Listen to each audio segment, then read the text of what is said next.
Okay, so we're going to use our reciprocal function, which is probably the simplest rational function we have to graph. And we're going to look at transformations on the reciprocal function. So first, let's look at the basic reciprocal function. We have asymptotes, a vertical asymptote at x equals 0 and a horizontal asymptote at y equals 0. And then they graph something like this. This isn't a beautiful graph, but something like that. That's the reciprocal function. That's f of x equals 1 over x. Only it looks better if you do a better job. Okay, now we're going to sketch a graph of the reciprocal function, shifted 2 units to the left and up 3 units. Okay, so let's get our graph paper here. And we're going to go 2 units to the left and 3 units up, right? Yeah.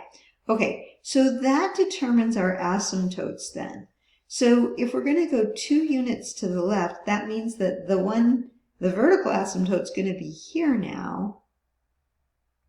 And we're going to shift our horizontal asymptote up 3 units. So it's going to be like there. So those are going to be our asymptotes now.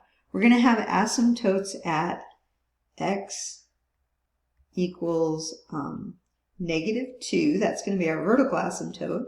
And then our horizontal asymptote is going to be at y equals 3. Okay? Oh, it says identify horizontal and vertical asymptotes. Okay, so there they are. And then we're supposed to sketch this graph. So the graph is going to be, we could get some points actually, but it's going to go something like this. And it's going to look something like that with those asymptotes there. Now, what does that equation look like? Well, you're taking your reciprocal function and you're shifting it to the left 2. So it's going to be x plus 2 in the denominator. And then the whole thing is being shifted up 3.